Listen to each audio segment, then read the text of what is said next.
Class 10th। आज हम की फीचर के बारे में बात करेंगे फेडरलिज्म के। कल हमने पढ़ा कि फेडरलिज्म किस किस तरह की होती है, क्या होता है फेडरलिज्म के अंदर। ठीक है, फेडरलिज्म के अंदर क्या होता है। अब हम की फीचर के बारे में पढ़ेंगे, तो बहुत ज़्यादा ज़रूरी है। ठीक है, कि फेडरलिज्म के अंदर देयर आर 2 और मोर लेवल्स ऑफ गवर्नमेंट। हमेशा 2 तरह की गवर्नमेंट होनी चाहिए फेडरलिज्म के अंदर। Different tyres of government govern the same citizens but each tyre has its own jurisdiction in specific matter of legislation, taxation and administration. Different tyres of government होनी चाहिए और वो सबको सभी सेम सिटीजन्स पर शासन करती हैं। ठीक है, लेकिन उनके अपने अपने जुरिडिक्शंस होते हैं, उनके अपने अपने कुछ जुरिडिक्शन होते हैं। जुरिडिक्शन माने कि अपने अपने फैसले होते हैं। ठीक है, अपने अपने कानून बनाने के नियम और कायदे होते हैं। ठीक है, लेजिस्लेशन में, टैक्सेशन में और एडमिनिस्ट्रेशन में वो तीन सभी गवर्नमेंट सेम सिटीजन्स के ऊपर गवर्नमेंट करती हैं और इन सब ये सब संभालती हैं, लेजिस्लेशन, टैक्सेशन, एडमिनिस्ट्रेशन। और इनके अपने अपने जुरिडिक्शंस होते हैं। ठीक है, अपने अपने फैसले होते हैं, अपने अपने कानून होते हैं और उससे भी सेम सिटीजन्स के ऊपर अप्लाई होते हैं। ठीक है, एग्जाम्पल देख लीजिए इस चीज़ का कि मान लीजिए कि स्टेट गवर्नमेंट है, उत्तर प्रदेश की सरकार है। ठीक है, वो यहाँ हमारे शहर के अंदर हमारे शहर के ऊपर भी वर्क करती है और केंद्र सरकार जो है वो केंद्र सरकार जो है वो भी पूरे देश के ऊपर वर्क करती है। पूरे देश में मेरिट भी आता है, तो सेम सिटीजन्स के ऊपर वर्क करती है केंद्र सरकार भी और उत्तर प्रदेश की सरकार भी। ठीक है, तो उन दोनों के अपने अपने फैसले हैं, जो अलग अलग फैसले लेते हैं वो दोनों। ठीक है, दोनों ही सरकार और उनके अपने सिटीजन्स के ऊपर रूल करते हैं। ठीक है, the jurisdictions of the respective levels of tiers of government are specified in the constitution. तो जुरिडिक्शंस जो हैं ये पहले से ही कानून के अंदर पहले से जुरिडिक्शन डिफाइन कर रखे हैं कि किस तरह के जुरिडिक्शन कौन सी गवर्नमेंट के अंडर आएंगे। So the existence and authority of each tyre of government is constitutionally guaranteed. तो इसीलिए हर चीज़ सरकार की कॉन्स्टिट्यूशन के अधीन है, कानून के अधीन है। सरकार पूरी तरीके से कॉन्स्टिट्यूशन के बेस पर चलती है। ठीक है, the fundamental provision of the constitution cannot be unilaterally changed by one level of government. Such changes require the consonant of both the levels of government. The fundamental provisions है constitutions के cannot be unilaterally changed by one level of government. और constitution को सिर्फ और सिर्फ एक कोई भी लेवल नहीं बदल सकता है। ठीक है, और फंडामेंटल प्रोविज़न बदलने के लिए, जो फंडामेंटल प्रोविज़न होते हैं उनको बदलने के लिए सभी तरह की सरकार की अनुमति चाहिए होती है। Courts have the power to interpret the constitution and power of different levels of government. Courts को ये पूरी शक्ति है कि वो कॉन्स्टिट्यूशन के अंदर पार्ट ले। ठीक है, और डिफरेंट लेवल्स ऑफ गवर्नमेंट के अंदर भी वो दखल दे सकती है। The highest court act as an umpire. और सबसे बड़ी कोर्ट जो होती है, हाईएस्ट कोर्ट, सुप्रीम कोर्ट, वो एम्पायर के रूप में वर्क करती है, यानी कि सारे विवाद वहीं पर जाके समाप्त हो जाते हैं। If dispute arise between different levels of government in the exercise of their respective powers। जब हाईएस्ट कोर्ट यानी कि सुप्रीम कोर्ट जब वर्क करती है, जब स्टेट गवर्नमेंट और नेशनल गवर्नमेंट के बीच में लड़ाई झगड़े होने लगे। ठीक है, कानून बनाने के ऊपर। Sources of revenue of each level of government as clarified specified and source in financial autonomy. और दोनों ही गवर्नमेंट के अपने अपने रेवेन्यू के सोर्सेज पहले से डिफाइंड है कॉन्स्टिट्यूशन के अंदर ही। ठीक है, राजस्व जहाँ से आता है, सरकार को राजस्व आता है।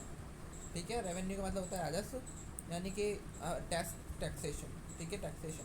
The federal system thus has dual objective to safeguard and promote unity of country while at the same time accommodate regional diversity। Federal system के अंदर फेडरल सिस्टम के पास डुअल ऑब्जेक्टिव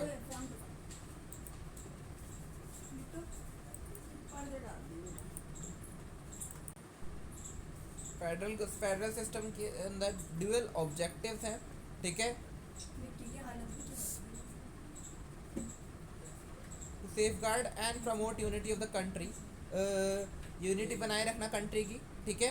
फेडरल सिस्टम के अंदर यानी कि दोनों ही सरकार के यही ऑब्जेक्टिव्स है, यही उद्देश्य हैं कि वो पूरे देश की सेफ गार्ड को बनाए रखे, यानी पूरे देश की सुरक्षा को बनाए रखे और उसकी एकता को भी बनाए रखे, while at the same time accommodate regional diversity, और ये भी एक काम है रीजनल डाइवर्सिटी को बनाए रखना, उसकी कल्चर को बनाए रखना। Therefore, two aspects are crucial for the institution and practice of federalism. Government at different levels should agree to some rules of power sharing.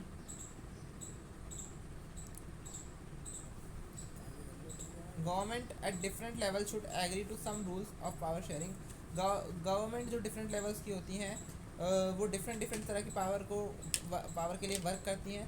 They should also trust that each would abide by its part of the agreement. An ideal federal system has both aspect, mutual trust and agreement to the live together.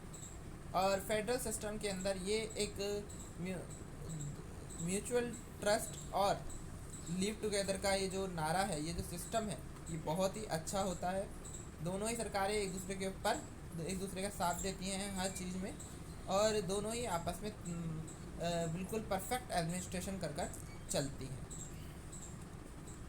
The exact balance of power between the central and the state government vary from one federation to another. और ये दोनों के बीच का जो power है, balance का power है, ठीक है, ये दोनों के बीच में लाई करता है, दोनों ही के पास होता है। This balance depends mainly on the high historical contents in which the federation was formed. There are two kinds of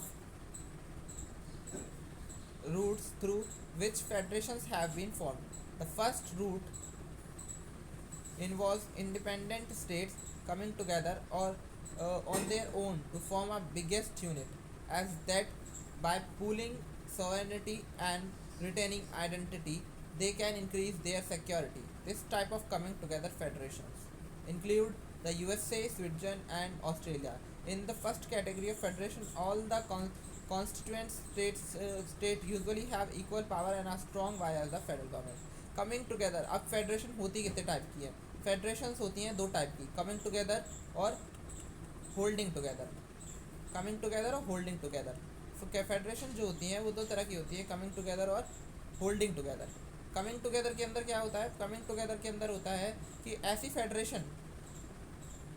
federation जिसके अंदर फेडरल गवर्नमेंट और स्टेट गवर्नमेंट दोनों की पावर बिल्कुल इक्वल हो, ठीक है, दोनों की पावर इक्वल हो और किसी को भी सभी सॉवरेनिटी और सिक्योरिटी को लेकर प्रतिबद्ध हो देश की, ठीक है, वो कमिंग टुगेदर वो एक साथ आती हैं और आपस में जुड़ती हैं, ठीक है। ये यूएसए, स्विट्जरलैंड, ऑस्ट्रेलिया, ये सब उसके एग्जाम्पल हैं कमिंग टुगेदर फेडरेशन के। The second route is where a large country decide or divide its power between the constituent state and the national government। और सेकेंड रूट है फेडरेशन का कि power को एक बहुत बड़ी कंट्री के बीच में डिवाइड करना, ठीक है, नेशनल और स्टेट गवर्नमेंट के बीच में डिवाइड करना। इंडिया, स्पेन और बेल्जियम इसके एग्जांपल हैं होल्डिंग टुगेदर फेडरेशंस के। इसके अंदर central government tends to the more powerful by as by the states. इस होल्डिंग टुगेदर फेडरेशन के अंदर ये होता है कि सेंट्रल गवर्नमेंट के पास अधिक शक्तियाँ होती हैं स्टेट गवर्नमेंट के मुकाबले। Very often different constituent units of the federation have unequal power, some units are guaranteed special power.